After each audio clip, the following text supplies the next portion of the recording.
The Senate will come to order. Will the clerk please call the roll? Senators Baisley, Bridges,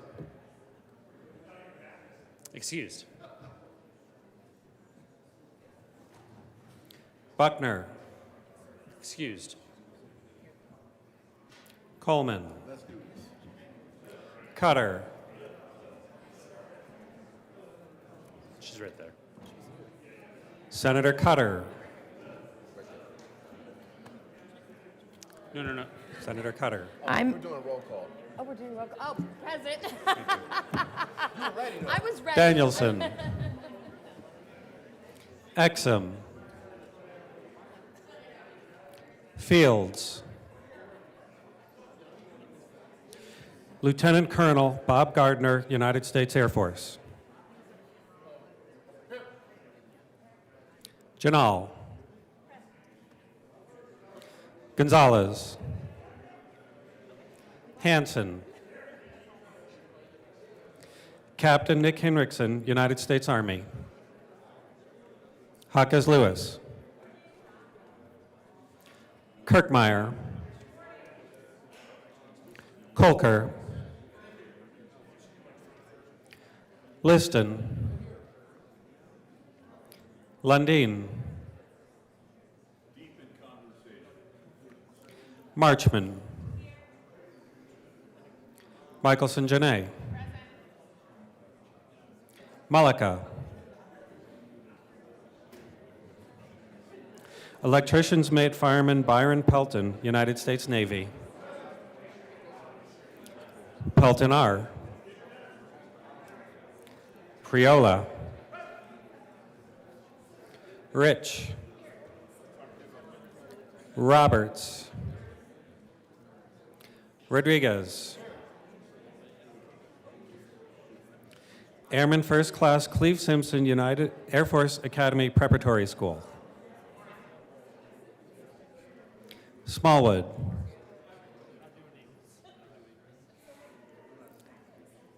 Senator Smallwood,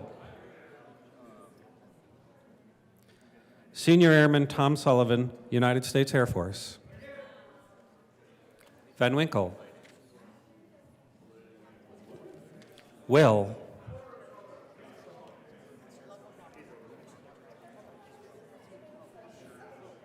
Winter, Zenzinger, Mr. President. Here. The morning roll call is 33 present, 0 absent, 2 excused. We have a quorum. Senator Pelton, would you please lead us in the pledge? Members and guests, would you join me in the pledge? I pledge allegiance.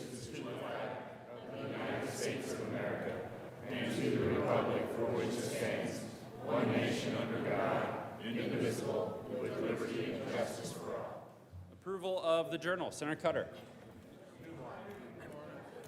I'm real excited about the journal this morning. I move that the Senate Journal of February 8th, 2024 be approved as corrected by the Secretary.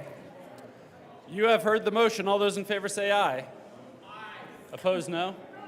No one The even ayes cares. have it. The motion is adopted. Senate Services. February 9, 2024, correctly engrossed Senate Bill 71, correctly revised House Bills 1020 and 1090, correctly re-revised House Bill 1146. Committee reports. February 1, 2024, Mr. President, the Committee on Health and Human Services has had under consideration and has had a hearing on the following appointments and recommends that the appointments be placed on the consent calendar and confirmed. Chief Medical Officer, for term expiring at the pleasure of the Governor, Bruce Ned Kalong, MD, MPH of Greenwood Village, Colorado, appointed. Member of the Medical Services Board, effective July 2, 2023, for a term expiring July 1, 2027, James McLaughlin of Colorado Springs, Colorado, to serve as a resident of the 5th Congressional District and a Republican with knowledge of medical assistance programs, appointed. After consideration on the merits, the committee recommends following: Senate Bill 10 be amended as follows, and is so amended to be referred to the Committee on Finance with favorable recommendations. Amend printed bill, page 51, strike lines 6 through 27, read later succeeding paragraphs accordingly. After consideration on the merits, the committee recommends the following. Senate Bill 47 be amended as follows, and is so amended be referred to the Committee on Finance with favorable recommendation. Committee on Finance, after consideration on the merits, the committee recommends the following. Senate Bill 8 be amended as follows, and is so amended be referred to the Committee on Appropriations with favorable recommendation. Senate Bill 53 be amended as follows, and is so amended be referred to the Committee on Appropriations with favorable recommendation. Committee on Local Government and Housing, after consideration on the merits, the committee recommends the following. Senate Bill 22 be amended as follows, and is so amended be referred to the Committee of the Whole with favorable recommendation. Committee on State, Veterans, and Military Affairs, after consideration on the merits, the committee recommends the following. Senate Bill 98 be postponed indefinitely.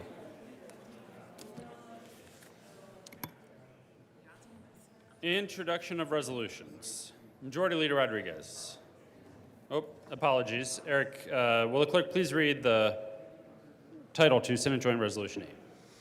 Senate Joint Resolution 8, Senators Marchman and Buckner, Representatives Lukens and Wilford, concerning funding Title 10 programs in Colorado. Majority Leader Rodriguez. Thank you, Mr. President. I move that SJR 008 lay over until Friday, February 16th, 2024. The motion is to lay over Senate Joint Resolution 8 to Friday, February 16th. All those in favor say aye. Opposed, no. The ayes have it. Senate Joint Resolution 8 will lay over until Friday, February 16th. Introduction of bills.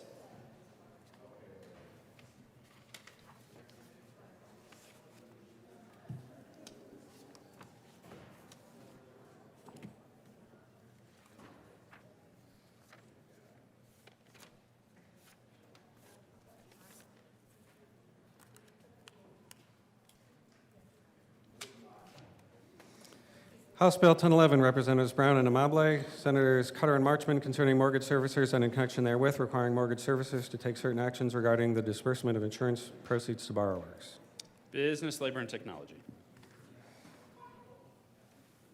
Third reading of bills, consent calendar. Will the clerk please read the titles of all of the bills on the consent calendar? House Bill 1090, Representatives Tatone and Rick, Senators Exum and Fields, concerning release of identifying information in criminal justice records. Senate Bill 71, Senators Fenberg and Rich, Representatives Amable and Soper, concerning including seasonal outdoor adventure day camp programs in the definition of children's resident camps. Majority Leader Rodriguez. Thank you, Mr. President. I move the passage of all the bills on the third reading of bills consent calendar, which includes House Bill 1090 and Senate Bill 71. Is there any discussion on any of the bills? Seeing none, the motion is the passage of all of the bills in the third reading of bills consent calendar. Are there any no votes? Senator Van Winkle. Thank you, Mr. President. I'd like to be recorded as a no vote on Senate Bill 71. What?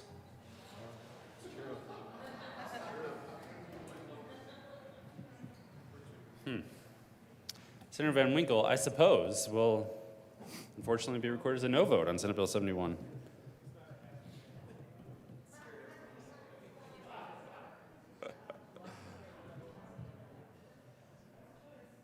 It is about liberty and freedom, so it seems odd.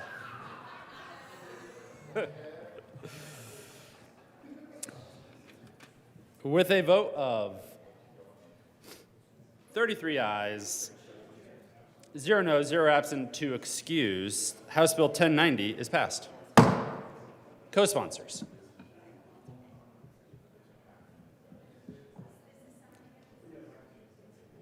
This is House Bill 1090.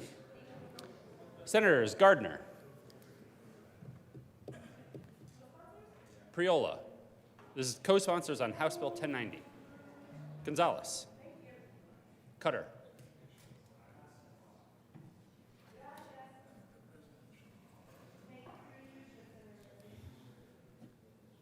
with a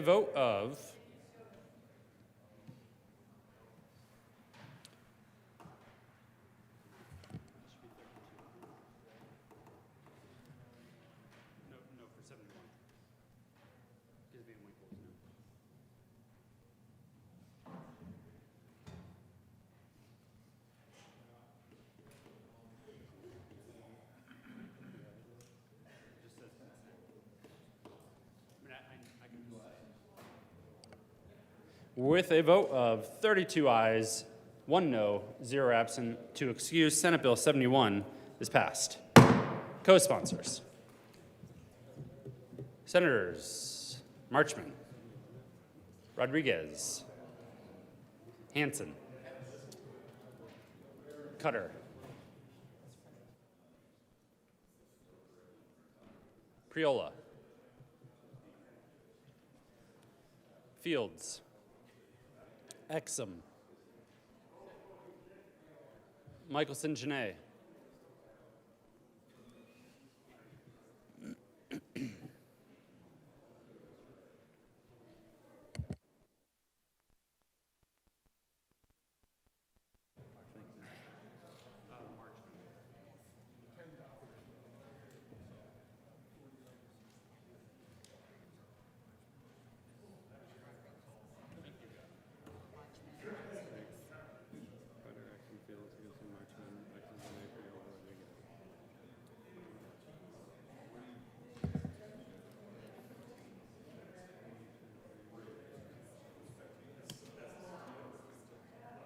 Third reading of bills.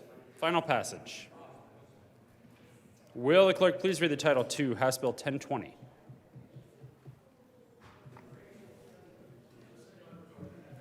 Another Gardner-Hanson bill. They just keep coming. They keep coming. Members, we are on thirds.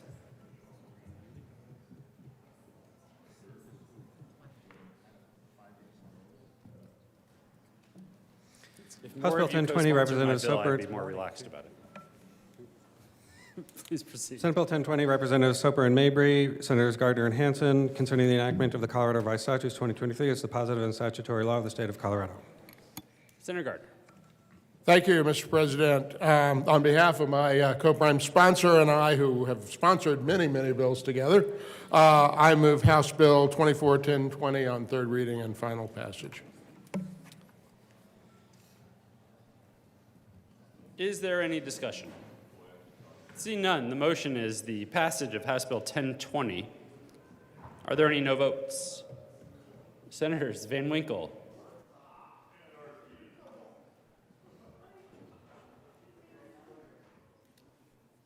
with a vote of 32 ayes, 1 no, 0 absent, 2 excused, House Bill 1020 is passed. Co-sponsors. Senators Gonzalez, Priola,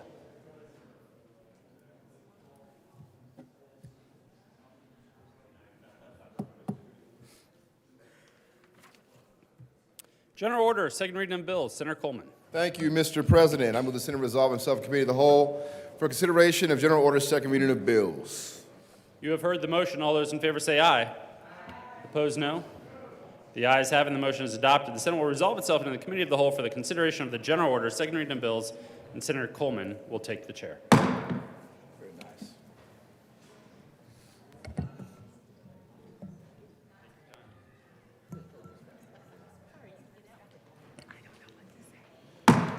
Committee will come to order and the court rules relaxed for everybody up in here. Will the clerk please read the title to Senate Bill 86? Senate Bill 86, Senators Rich and Michelson, Representatives Byrd and Weinberg, concerning the Breast and Cervical Cancer Prevention and Treatment Fund. Senator Rich. Thank you, Mr. Chairman. I move Senate Bill 2486. There is no committee report. To the bill. Senator Rich. Senator Michelson Janae. Thank you so much. This bill is helping to solve a critical problem. People who are not getting screened for breast and cervical cancer.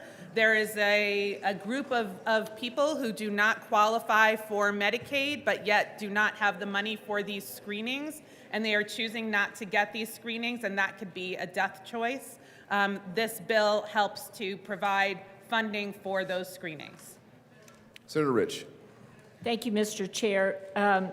There's a saying that says an ounce of prevention is worth a pound of cure, but that was made in a time when screenings for such diseases and cancer were not widely available. By granting funding for a breast cancer screening fund, this can potentially save the lives of thousands of Coloradans by making access to breast cancer screenings more widely available. If this bill passes, an ounce of screening is worth a pound of prevention and cure. I ask for an aye vote. Seeing no further discussion. Oh, we have more discussion. Senator Van Winkle. Thank you, Mr. Chair.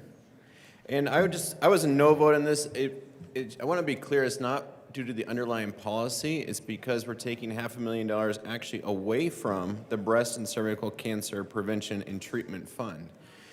If this is a problem that needs fixed, I think there's a lot of places we can get $500,000 from in the budget. I can think of 5 places just standing right here where we can take $500,000, given the enormous size of both the state's budget and the Department of Health of HCPUF's budget.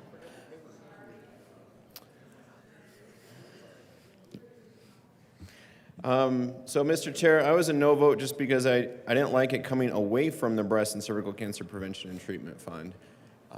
I think there's a lot of places we can get it. And also, it seems like it is a real problem, given the testimony we heard in committee, and why we're doing it for 1 year only, as opposed to finding a steady stream of money that can be used to increase screenings.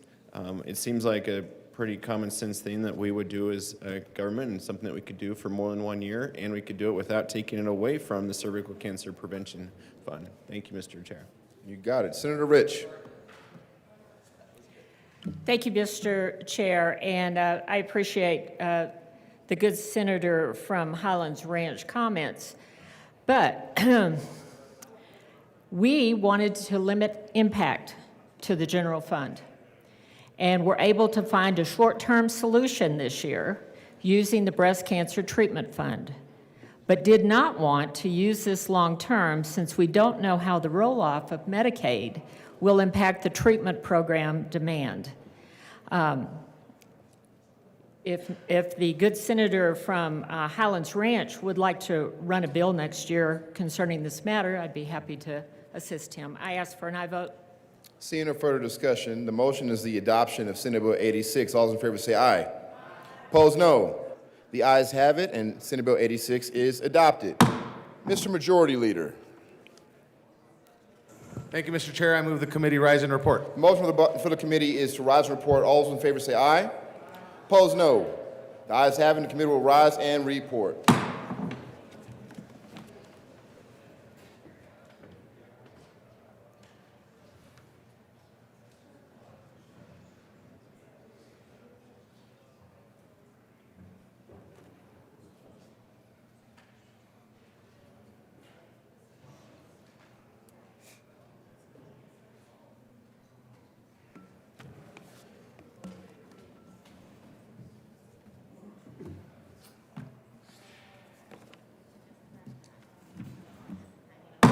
The Senate will come to order. Senator Coleman. Thank you, Mr. President. The committee has met and had a bill under consideration. Would the clerk please read the report?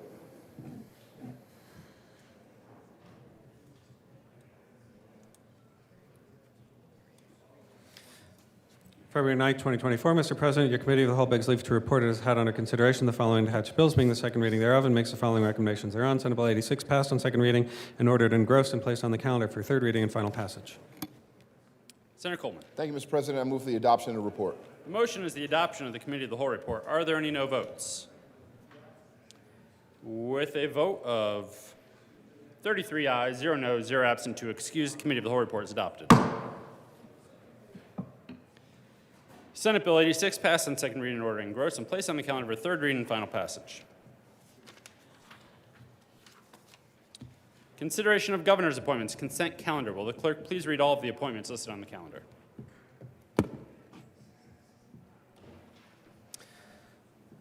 Members of the Financial Services Board, effective July 2, 2023, for terms expiring July 1, 2027. Shane Silvernail of Lakewood, Colorado, to serve as an executive officer of a state credit union reappointed. Tracy Wilcox of Arvada, Colorado, to serve as an executive officer of a state credit union appointed. Committee on Finance recommends the above appointments be confirmed. Member of the Advisory Committee on Governmental Accounting for term expiring May 18, 2027, Janine Hathcock of Castle Rock, Colorado, to serve as a certified public accountant, occasioned by the resignation of Matthew Marino of Golden, Colorado. Appointed Committee on Finance recommends the above appointment be confirmed. Majority Leader Rodriguez. Thank you, Mr. President. I move for the confirmations of all the appointments listed on the consent calendar, which include the members of the Financial Services Board, Shane Silvernail of Lakewood and Tracy Wilcox of Arvada, and member of the Advisory Committee on Governmental Accounting, Janine Hathcock of Castle Rock. Is there any discussion? Seeing none, the motion is the confirmation of all of the appointments on the consent calendar. Are there any no votes? With 33 ayes, 0 no, 0 absent, 2 excused, those appointments are confirmed. Announcements. Senator Gonzalez. Thank you, Mr. President. I request a moment of personal privilege. Granted. Thank you, Mr. President. Colleagues, on Wednesday, I spoke in regards to the rental assistance dollars and some frustrations that I had with DOLA. I am proud to announce that we have had a productive meeting, and stay tuned for next week. Thank you, Mr. President. You're gonna make us wait all weekend? Huh? You're gonna make us wait all weekend. Further announcements. Mr. Majority Leader. Thank you, Mr. President. Colleagues will be adjourning soon. We'll be keeping the desk open to read over the supplemental, so you don't need to return, so we'll be in recess. But as you know, we will be meeting in the House as soon as we recess to hear the Military Day resolutions. A seat will be provided for you next to your counterpart in the House, and you'll have a chance to speak at the resolution in the House if you would like. On that note, Mr. President, I move that the Senate recess until 12 p.m. today. You have heard the motion. All those in favor say aye. Opposed, no? The ayes have it, and the Senate will recess until 12 noon today.